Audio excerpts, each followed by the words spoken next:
사도행전을 읽어보면 안디옥이란 지명이 두 곳임을 알 수 있어요. 가장 먼저 등장하는 것이 오늘 우리가 묵상하게 되는 수리아 안디옥이고, 그 이후에 바울과 바나바가 전도 여행 중에 찾아가서 복음을 전한 곳이 있는데 그곳은 비시디아 안디옥이에요. 지도를 보게 되면은 구분을 좀 정확히 할 수 있는데, 지도 보시는 것처럼 오른편에 있는 곳 예루살렘 위쪽에 있는 안디옥이 오늘 우리가 묵상하게 되는 수리아 안디옥이고요. 그리고 지도 가운데에 있는 소아시아 지역이죠. 지금의 터키 지역에 있는 안디옥을 가리켜서 비시디아 안디옥이다, 그렇게 이야기합니다. 우리가 비시디아 안디옥도 우리가 나중에 살펴보게 될 것인데, 이곳은 바울이 복음을 전하는 것을 통해서 수없이 많은 사람들이 예수님을 믿게 된 장소 중에 하나입니다. 또 한편으로는 바울이 이곳에서 적지 않은 큰 핍박을 당하게 됩니다. 그러면서 이 비시디아 안디옥은 바울이 선교하는 데 있어서 굉장히 중요한 어떤 요충지가 되는 곳이기도 해요. 그리고 이제 우리가 묵상하게 되는 수리아 안디옥은 스데반의 순교로 말미암아 사방으로 흩어진 기독교 교인들이 이방인들에게까지 복음을 전하면서 세워진 곳이 오늘 우리가 묵상하게 되는 수리아 안디옥이에요. 바나바가 먼저 이곳에 가서 복음을 전했고, 그 이후에 바울을 찾아서 바울과 함께 말씀을 가르친 곳이기도 합니다. 이제 지도는 그만 보여줘도 될 것 같아요. 수리아 안디옥 교회 하면 가장 먼저 떠오르는 것이 하나 있는데, 그것이 무엇인가 하면은 이 수리아 안디옥에서 비로소 그리스도인이다라는 호칭을 받게 됐다는 거예요. 오늘 우리 26절의 말씀을 같이 한번 읽어보도록 하겠습니다. 시작. 안디옥에 데리고 와서 둘이 교회에 1년간 모여 있어 큰 무리를 가르쳤고, 제자들이 안디옥에서 비로소 그리스도인이라 일컬음을 받게 되었더라. 제자들이 안디옥에 이르러서 비로소 그리스도인이라 일컬음을 받게 됐다는 것입니다. 여기서 말하는 그리스도인이란 무슨 뜻인가? 예수쟁이, 이 정도로 번역할 수 있는 일종의 비아냥거리는 말투였다고 합니다. 성경에는 누가 이 말을 처음 사용했는지는 말해주고 있지 않지만, 안디옥 성도들을 향해서 믿지 않는 사람들이 붙여준 일종의 별명이었어요. 그것도 이 별명이 긍정적인 별명이었냐? 그렇지 않다는 겁니다. 교회 사람들을 비방하면서 비아냥거리면서 부르게 된 말이 그리스도인이라고 하는 거죠. 일종의 예수쟁이라고 하는 거예요. 예수만 아는 사람들, 예수처럼 살아가는 사람들이다, 이게 그리스도인, 크리스천이라는 뜻이죠. 그런데 이 별명이 나중에는 기독교인들을 부르는 공식적인 명칭이 되게 된 거예요. 세상 사람들이 비아냥거리면서 부르는 별명이었지만, 한편으로는 그것이 우리들의 예수 믿는 사람들의 정체성이 된 것이에요. 별명이 오히려 그들의 정체성이 되었고, 나중에는 이 별명으로 부름 받는 것을 안디옥 성도들은 기뻐했을 수 있을 것만 같아요. 여러분, 우리도 종종 그런 경우들이 있잖아요. 남들이 이름 대신 별명을 부르는데 그 별명 듣는 것이 싫지 않은 거예요.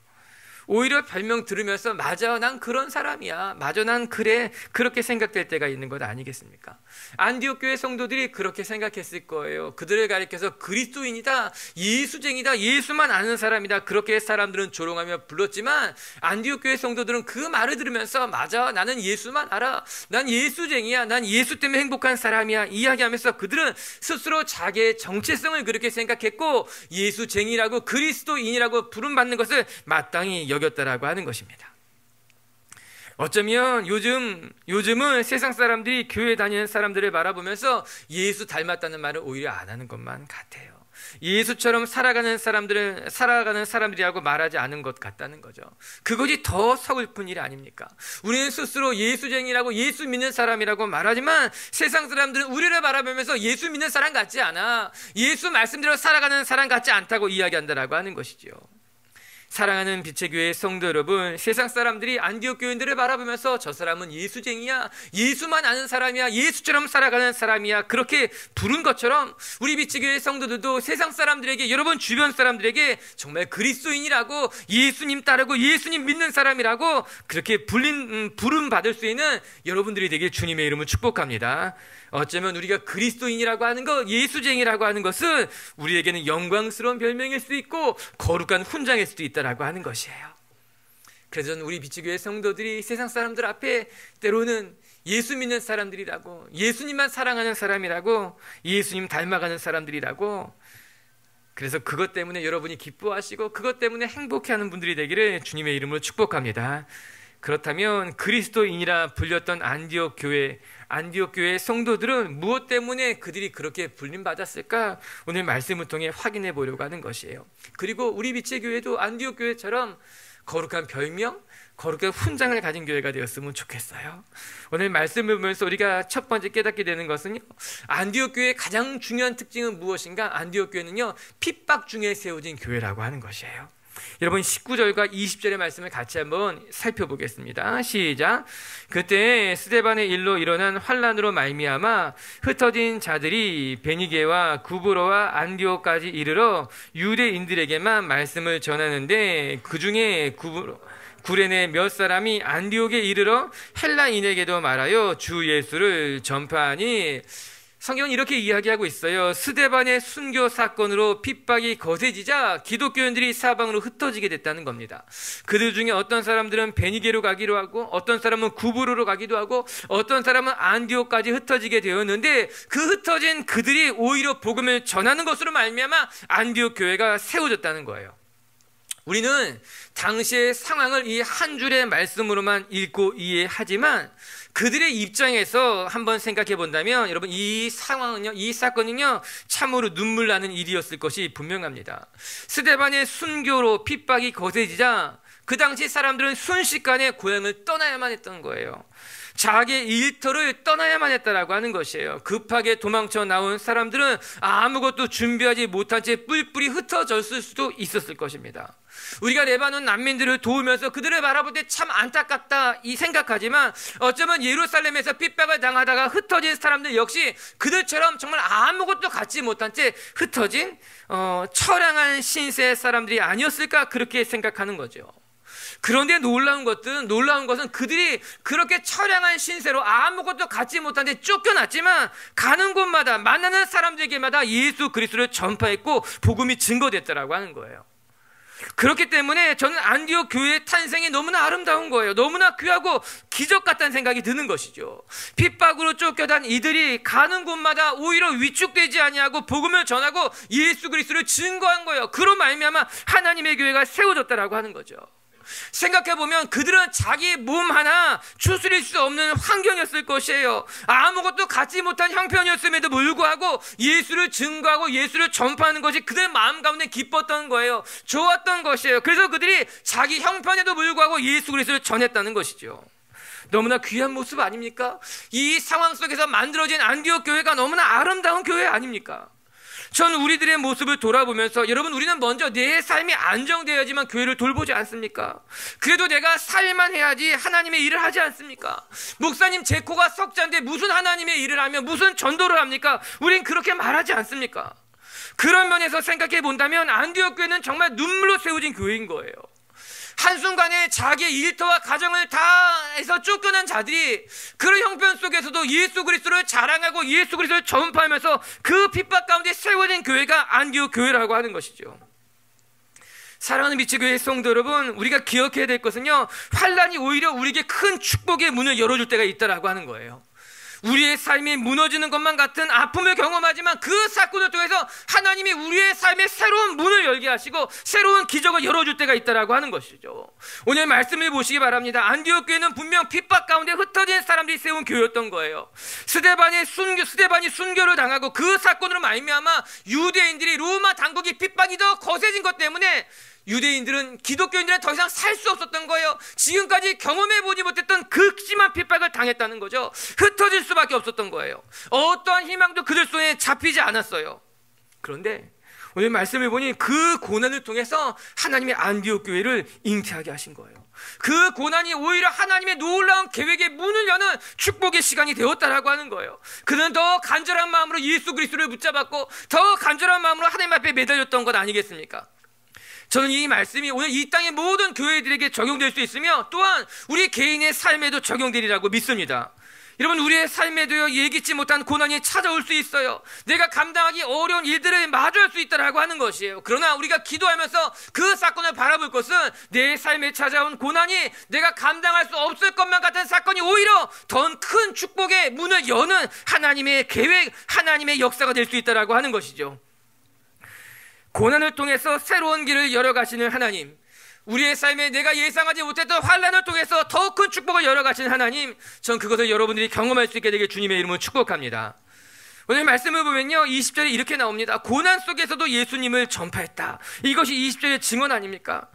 주 예수를 전파하니 참 놀라운 증언이 분명한데, 어떻게 이들은 그 고난 가운데서도 예수를 전파할 수 있었을까요? 그 절망스러운 그 절박한 상황 가운데도 어떻게 예수 그리스도를 증거할 수 있었을까요? 이유는 한 가지예요. 그들 속에 예수 그리스도가 가득 찼기 때문에 세상 무엇보다도 예수님을 사랑했고 예수님만 생각했고 예수님 때문에 당했던 핍박이기 때문에 그들은 고난 속에서도 오히려 예수님을 증거하고 자랑할 수 있었다라고 하는 것이에요. 누구를 만나도 예수님을 말하고 예수님을 자랑할 수밖에 없었던 것이죠. 왜냐하면 그 안에 예수 그리스도가 가득했기 때문입니다. 사람들은 자기 속에 있는 것이 바깥으로 드러나게 되어 있어요. 불평이 가득하면 불평이 쏟아나오고요, 자기 안에 화가 가득하면요 분노로 쏟아나올 수밖에 없어요. 입시생을 둔 엄마는요, TV만 봐도 사람을 만나도 입시만 생각하게 되어 있더라고요. 왜냐하면 그 속에 가득 찬 것이 바깥으로 나올 수밖에 없다라고 하는 것이에요. 흩어진 예수님의 제자들이 어디를 가든지 늘 예수 그리스도를 전할 수밖에 없었던 것은 그들 마음 가운데 예수님이 가득했던 거예요. 아침에 일어나도 예수님 때문에 감사하고, 고향에서 일터에서 쫓겨나도 예수님 때문에 견딜 수 있었고, 내가 새로운 사람을 만나면은 당연히 예수님을 자랑하고 전할 수밖에 없었던 것이죠. 저는 이들이 고난 속에서도 무너지지 않을 수 있었던 것은 단 한 가지예요. 그들 속에 예수 그리스도가 가득 찼기 때문에 고난을 만나도 무너지지 않을 수 있었던 거예요. 그들 가운데 예수님을 사랑하는 마음이 가득했기 때문에 어려운 일을 당해도 그들은 굴복하지 않았다라고 하는 것이죠. 예수님이 우리 안에 가득했을 때, 예수님으로 우리의 삶이 충만했을 때 그것은 우리의 힘이 되기도 하고 능력이 되기도 하고 위로가 되기도 하고 새로운 길이 되기도 하는 것이에요. 오늘 말씀을 보시기 바랍니다. 안디옥 교회는 핍박 가운데 세워진 교회인데요, 이 교회가 너무너무 특별했던 것은요, 오히려 핍박을 뚫고 이방인들에게 복음을 전하는 교회가 됐다라고 하는 거예요. 여러분 20절의 말씀을 다시 한번 읽어볼까요? 20절 시작. 그 중에 구브로와 구레네 몇 사람이 안디옥에 이르러 헬라인에게도 말하여 주 예수를 전파하니, 여러분이 20절에 읽었던 말씀은요 19절의 말씀과 일종의 대조를 이루고 있어요. 19절에는 이렇게 나오죠. 유대인에게만 말씀을 전하는데, 즉 흩어진 유대인들 가운데는요 대다수가 같은 동족인 유대인들에게만 복음을 전했다라고 하는 거예요. 그런데 그 중에 어떤 사람들은 헬라인에게도 복음을 전했습니다. 그게 20절의 증언인 것이죠. 아주 중요한 이야기인 거예요. 즉 여기서 말하는 헬라인은 누구겠습니까? 이방인들을 말하는 것이에요. 스데반의 순교로 흩어졌던 유대 기독교인들이 처음에는 그들이 가는 곳마다 같은 동족인 유대인들에게만 복음을 전했는데, 그 중에 어떤 사람들은 이방인들에게도 헬라인에게까지도 자기가 만난 예수 그리스도를 전하기 시작했다라고 하는 것이죠. 그리고 이것으로 말미암아 안디옥 교회가 세워지게 된 거예요. 어떤 이들은 하나님의 말씀에 순종하면서 헬라인에게도 복음을 전하는 것이 마땅하다고 생각했던 것 아니겠습니까? 그들 안에 있는 이 성령께서 입을 열어서 이방인들에게도 복음을 전하라고 말한 것 아니겠습니까? 예루살렘 교회가 초대교회 1호라면 오늘 우리가 묵상하는 안디옥 교회는요 초대교회 2호인 거예요. 이 안디옥 교회는요 예루살렘 교회와 가장 큰 차이점은 이방인들이 유대인들과 함께 예배드리는 교회가 되었다라고 하는 것이에요. 그리고 더 나아가서 이 안디옥 교회가 이방인에게 복음을 전하는 전진 기지가 된 교회라고 하는 것이에요. 이 안디옥 교회를 통해서 나중에 이 안디옥 교회가 바울과 바나바를 파송하게 됩니다. 소아시아로 유럽으로 바울과 바나바를 파송하는 것을 통해서 복음이 전해지게 되는 것이죠. 여러분 너무나 놀랍지 않습니까? 핍박 가운데 세워진 교회가 열방의 복음을 전하는 교회로 쓰임받았다라고 하는 거예요. 고난 가운데 세워진 교회, 정말 초라한 출발점이었을지 모르지만 그 교회가 오히려 열방 가운데 하나님의 나라를 증언하는데 쓰임받는 위대한 교회가 되었다라고 하는 것이에요. 여러분 축복합니다. 저는 여러분들이요, 여러분의 인생을 섣부로 판단하지 않게 되기를 바랍니다. 지금 어렵다고 해서, 지금 길이 막혔다고 해서 나는 안 될 것 같아, 이 속단은 어리석은 속단이라고 하는 거예요. 하나님이 여러분의 인생을, 우리의 인생을 어떻게 사용하실지 모르는 거예요. 핍박 속에서 세워진 교회지만 그 교회를 통해서 하나님께서 역사하신 것 아니겠습니까? 고난 가운데 세워진 초라한 교회처럼 보일지 모르지만 그 교회를 통해서 하나님의 놀라운 계획이 완성되고 있었던 거예요. 우리의 삶도요, 지금 막힌 것 같다 할지라도요, 내 생각이 고난 속에 있다 할지라도요, 아니에요. 우리는 내가 예상하지 못했던 기적이 일어나기도 하며, 내가 예상하지 못했던 하나님의 역사를 마주하기도 하며, 그러므로 말미암아 또 다른 길, 하나님의 예비하신 길이 열린다라고 하는 것이에요. 내가 생각한 길과 하나님이 생각한 길은 다를 수 있어요. 핍박 중에 흩어진 성도들을 통해서 하나님은 안디옥 교회를 세우고 그 교회를 통해서 이방 선교의 교두보를 만들어 가시는 것이 하나님의 계획이었던 것만 같아요. 오늘도 여러분의 삶에 고난이, 핍박이 여러분을 망하게 하는 것 같지만 오히려 그 핍박을 통해, 그 고난을 통해 새로운 길을 여시고 새로운 하나님의 역사와 만나는 우리 빛의교회 성도님들이 되기를 주님의 이름으로 축복합니다. 두 번째, 안디옥 교회의 중요한 특징은요, 안디옥 교회는요, 하나님의 손이 늘 함께하는 교회였다는 거예요. 21절을 같이 한번 읽어보겠습니다. 시작. 주의 손이 그들과 함께 하심에 수많은 사람들이 믿고 주께 돌아오더라. 하나님의 손이 그들과 함께 있기 때문에 수많은 사람들이 예수님을 믿고 돌아왔다라고 하는 거예요. 안디옥 교회의 부흥은 하나님의 손이 함께 있기 때문에 가능한 일이었습니다. 그것을 말해주고 있어요. 저는 부흥만을 말하는 것이 아니라 하나님의 영이 그들과 함께 있기 때문에 저는 헬라인에게 복음을 전할 수 있다고 믿습니다. 하나님의 영이 그들의 마음을 움직였기 때문에 그들이 헬라인에게도 조금 더 꺼리낌 없이 복음을 전할 수 있었던 거예요. 하나님의 영이 그들과 함께 했기 때문에 이방인들의 마음문도 열렸던 거예요. 하나님의 손이 그들과 함께 했기 때문에 그들이 하나님의 교회를 함께 세워갈 수 있었다라고 하는 것이에요. 이 모든 역사, 즉 이방인들에게 복음을 전할 수 있는 용기, 이방인들의 마음의 문이 열린 것, 그들이 교회에 함께 찾아오게 된 그 모든 사건의 배경에는 하나님의 함께하는 손이 있었다라고 하는 것이에요. 안디옥 교회가 어떤 교회일까요? 안디옥 교회의 특징, 가장 중요한 특징이 무엇일까요? 오늘 사도행전을 기록한 누가는 안디옥 교회의 가장 큰 특징은 하나님의 손이 함께했다는 것을 말해주고 있는 거예요. 사람들의 수가 늘어나는 교회였다라고 하는 것, 그 안디옥이라고 하는 장소가 아주 중요한 도시였다고 그것을 말하고 있지 않다는 거죠. 오히려 안디옥 교회의 가장 큰 특징은 위치가 아니라 얼마나 많은 사람들이 모였는가가 아니라 하나님의 손이 함께한다는 것이 안디옥 교회에 있어서는 가장 중요한 사건이라고 말하고 있는 것 아니겠습니까? 여러분, 어떤 교회가 좋은 교회일까요? 여러분은 우리 교회를 자랑할 때 무엇을 자랑하려고 합니까? 어쩌면 우리도 모르는 사이에 세상의 기준이 교회 안에까지 들어와서 그 기준으로 교회를 판단하고 그 기준에 미치지 못하면 뭔가 부족한 교회라고 생각되지는 않습니까? 교회를 말할 때 흔히 성도 수를 이야기하죠. 몇 명이나 모이는 교회입니까? 얼마나 큰 교회입니까? 또 때로는 그 교회에 얼마나 대단한 사람들이 출석하는가에 신경을 쓰는 사람들도 여럿 있더라고요. 얼마나 그 교회가 멋지게 세워졌는가, 얼마나 화려한 예배당을 갖고 있는가. 왠지 큰 교회의 목사님은 대단한 목사님인 것 같고 작은 교회의 목사님들은 뭔가 부족한 목사님인 것처럼 우리가 선입견을 가지고 바라보지는 않느냐라고 하는 거예요. 우리도 모르는 사이에 세상의 기준이 우리 교회 가운데 들어오게 된 거죠. 그 세상의 기준으로 교회를 판단하게 되고 때론 그 세상의 기준에 미치지 못하면 왠지 부족한 것처럼 느끼게 되고. 여러분도 그렇습니까? 여러분, 진짜 좋은 교회는 어떤 교회일까요? 오늘 성경은 단 한마디로 말하고 있습니다. 진짜 좋은 교회는 하나님의 손이 함께하는 교회라고 하는 거예요. 세상의 기준으로 교회를 판단하는 것이 아니라 하나님의 손이 함께하는 교회라면 그 교회는 살아있는 교회, 깨어있는 교회, 그 교회가 우리가 세우고자 하는 교회고 우리가 꿈꾸는 교회고 우리가 기도해야 될 교회라고 하는 거예요. 반대로 세상 기준에 대단한 것을 다 갖추었다 할지라도 하나님의 손이 함께하지 않는다면, 하나님의 촛대가 떠난 교회라면 더 이상 그 교회는 좋은 교회일 수 없는 거예요. 요한계시록에 보면 하나님의 천사가 나타나서 에베소 교회를 책망하는 것을 보게 됩니다. 우리 요한계시록 2장 5절의 말씀을 같이 한번 읽어볼게요. 시작. 그러므로 어디서 떨어졌는지를 생각하고 회개하여 처음 행위를 가지라. 만일 그리하지 아니하고 회개하지 아니하면 내가 내게 가서 내 촛대를 그 자리에서 옮길 것이다. 내가 첫사랑을 잃어버렸다라고 하는 거예요. 그리고 내가 어디에서부터 첫사랑을 잃어버렸는지 깨닫고 회개하지 않는다면 하나님이 직접 오셔서 하나님의 촛대를 옮겨버리겠다라고 하는 것입니다.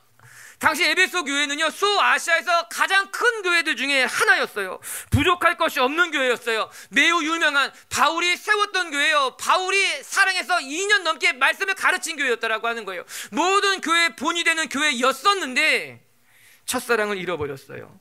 하나님이 친히 그 에베소 교회를 꾸짖으면서 이야기하는 거예요. 내가 회개하지 않으면, 첫사랑을 회복하지 않으면 하나님의 손이 떠나겠다는 거예요. 하나님의 촛대가 옮겨지게 된다라고 하는 것이에요. 여러분, 이것보다 얼마나 더 큰 경고가 어디 있겠어요? 이것보다 더 두려운 경고가 어디 있겠는가라고 하는 거예요. 사랑하는 성도 여러분, 하나님이 함께 하시는 교회, 하나님이 함께 하시는 성도, 참된 교회, 좋은 교회는 하나님의 손이 함께하는 교회이고요. 진짜 복받은 인생은 하나님의 손이 떠나지 않은 인생인 줄로 저는 믿습니다.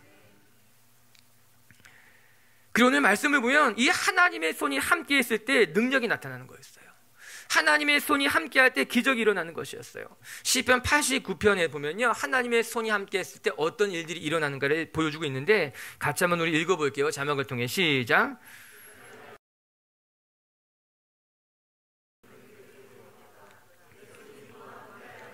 견고하게 하고 내 팔이 그를 힘이 있게 하리로다. 하나님의 손이 함께할 때 어떤 일이 일어나느냐? 하나님의 손이 함께할 때 우리가 견고해지게 된다라고 하는 거예요. 하나님의 팔이 우리를 붙들 때 우리에게 힘이 있게 될 것이다. 그렇게 시편 기자가 고백하고 있는 것 아닙니까? 여러분, 우리가 이 시편의 말씀을 잊으면 안 되는 거예요. 내가 잘 준비되었다고 해서 내 지금의 상황이 조금 유리하다고 해서 문제가 풀리는 것이냐? 그렇지 않다라고 하는 거죠. 하나님의 손이 함께할 때 문제가 풀리는 거예요. 아니, 하나님의 손이 함께할 때 문제 더 이상 문제가 될 수 없다라고 하는 것이에요. 중요한 건 하나님의 손에 붙들렸느냐라고 하는 거죠. 우리가 연장을 탓할 때가 있지 않습니까?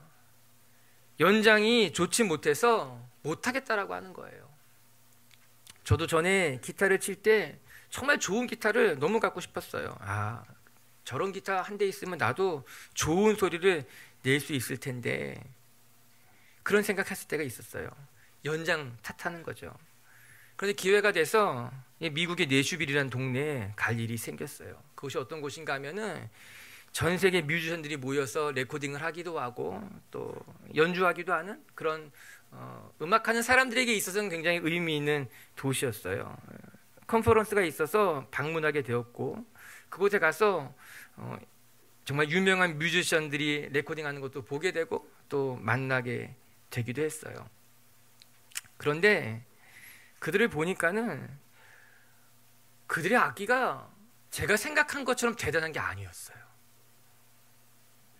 오히려 한국에 있는 음악하는 사람들이 더 비싼 악기를 가지고 있지, 그들은 그냥 어느 정도 평범한 악기를 가지고 그냥 연주를 하더라고요. 우리나라에서 웬만한 아마추어들도 다들 몇백만 원씩 하는 악기를 가지고 사용하는데, 그곳에서 프로라고 하는 사람들이, 또 실력 있는 뮤지션들이 사용하는 악기는 오히려 평범한 악기들, 장비를 가지고, 그런데 너무나 훌륭한 연주를, 너무나 멋진 소리를 만들어 내더라고요. 아, 연장이 중요한 것이 아니라 이 손이 중요한 것이구나. 실력은 장비에서 나오는 것이 아니라 손에서 나오는 거구나. 그래서 여러분, 금손이라고 이야기하지 않습니까?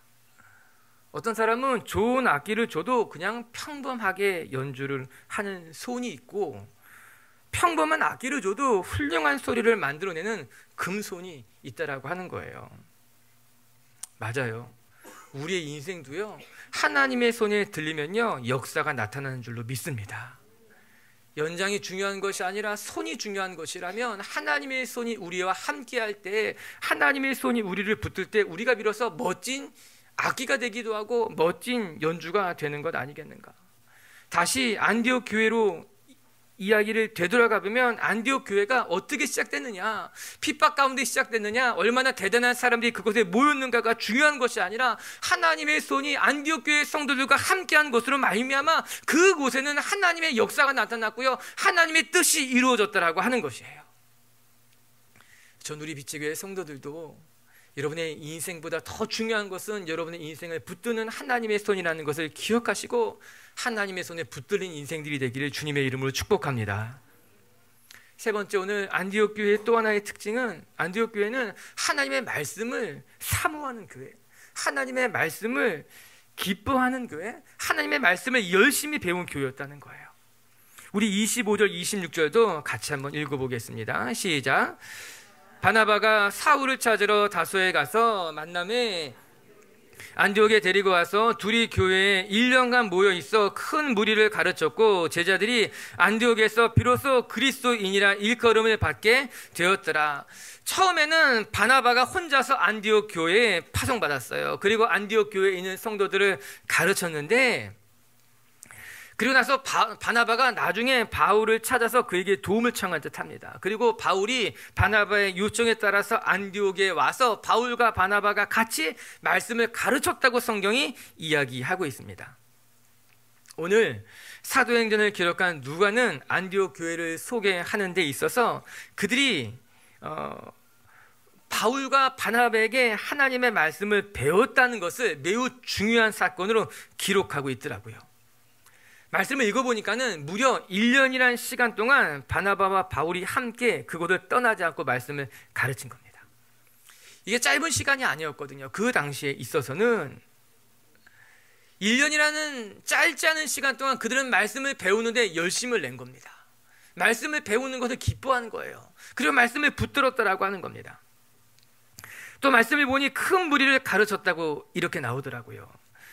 이 말씀은 그들이 말씀을 배우는 데 있어서 얼마나 열심을 냈는지를 알 수 있는 말씀이라고 생각합니다.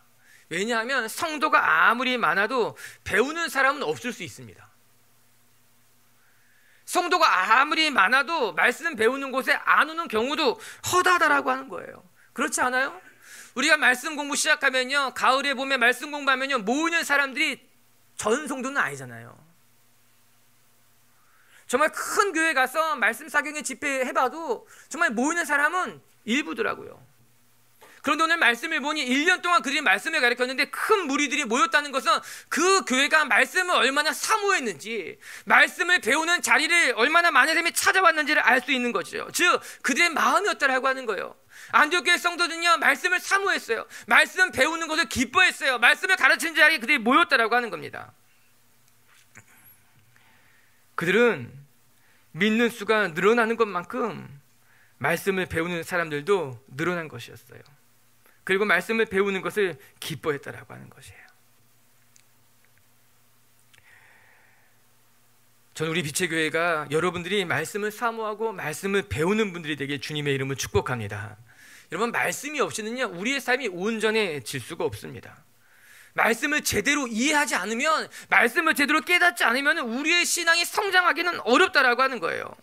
말씀이 살아있는 교회, 말씀을 사모하며 말씀을 배우는 교회, 말씀을 즐거워하는 교회가 말씀에 순종하는 교회가 된다라고 하는 것이에요.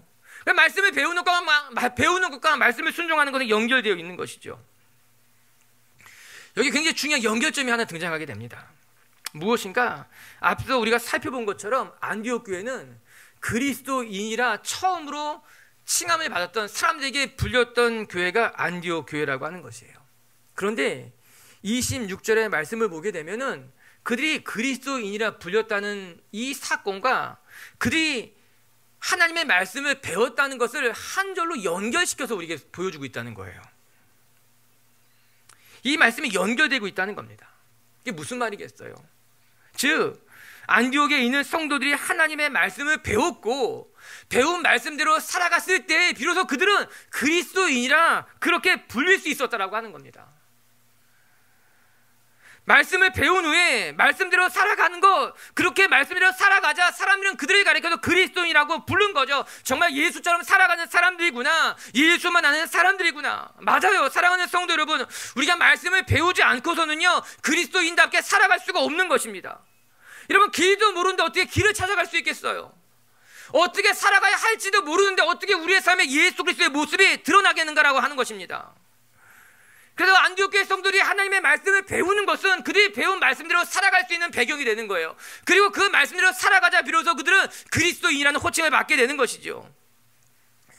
에베소서 4장 13절에는요 이런 말씀이 나와 있어요. 같이 한번 읽어볼게요. 시작. 우리가 다 하나님의 아들을 믿는 것과 아는 일에 하나가 되어 온전한 사람을 이루어 그리스도의 장성한 분량이 충만한 데까지 이르리니, 바울은 에베소 성도들에게 이야기하기를 우리가 하나님의 아들 예수 그리스도를 믿는 것과 예수 그리스도를 아는 것이 하나가 됐을 때 비로소 우리가 장성한 분량에 이르게 된다는 겁니다. 지금 믿는 것과 아는 것이 별개예요. 그러나 우리가 믿는 것과 아는 것이 하나가 되어야 된다라고 하는 것이에요. 신앙이 감정적인 것만이 아니라는 거예요. 신앙이 더 단단해지기를 원한다면 우리가 바울이 바나바가 하나님의 말씀을 배운 것 같이 우리도 하나님의 말씀을 배우고 우리의 믿는 것과 아는 것이 하나가 됐을 때, 일치가 됐을 때 우리의 삶에 변화가 일어나기도 한다는 거죠. 그리고 그때 비로소 우리의 삶에 그리스도의 형상이 드러나는 것이죠. 사람들은 우리를 보면서도 예수 그리스도를 볼 수 있게 된다라고 하는 것이죠. 안디옥 교회는 그런 교회였어요. 하나님의 말씀을 배우고 말씀대로 살아가는 교회, 말씀이 그들에게 능력이 되는 교회였다라고 하는 것이에요. 할렐루야. 오늘도 여러분의 삶에 하나님의 말씀을 사모하고 그 말씀대로 살아갈 수 있는 능력이 있게 되기를 주님의 이름으로 축복합니다. 안디옥 교회에 또 하나 중요한 특징이 있습니다. 그것은 무엇인가? 28절 29절을 같이 한번 읽겠습니다. 시작. 그 중에 아가보라는 한 사람이 일어나 성령으로 말하되 천하에 큰 흉년이 들리라 하더니 글라디오 때에 그렇게 되니라. 제자들이 각각 그 힘대로 유대에 사는 형제들에게 부조를 보내기로 작정하고 30절 이를 실행하여 바나바와 사울의 손으로 장로들에게 보내니라. 할렐루야. 여러분, 이 말이 얼마나 멋지는 말씀인가. 여러분, 안디옥 교회가 처음 시작되었을 때 예루살렘 교회가 바나바를 보낸 거였어요. 그래서 안디옥 교회를 도우라.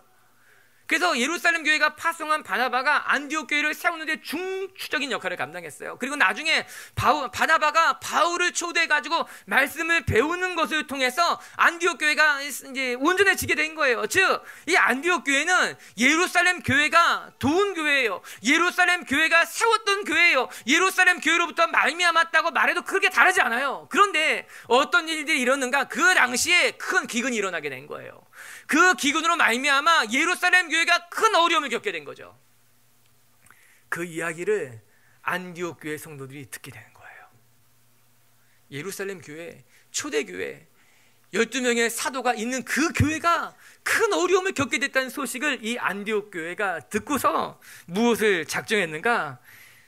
29절에 보니 힘대로 부조를 보내기로 작정했다는 거예요. 이게 신약에 나오는 헌금이에요. 연보를 통해서 우리가 예루살렘 교회를 도우십시다. 우리를 세워준 교회, 우리보다 어떻게 보면 큰 교회예요. 그런데 오늘 안디옥 교회가 결정하기를 이 기근의 때 우리가 예루살렘 교회를 돕는 것, 예루살렘 교회를 위해 기도하는 것이 우리가 해야 될 일입니다 생각하고 그들이 부조를 모아서 헌금을 모아서 오히려 되려 예루살렘 교회를 돕기로 작동했다라고 하는 거죠. 살아있는 교회의 특징이 무엇인지 아십니까? 흘러 넘친다라고 하는 거예요.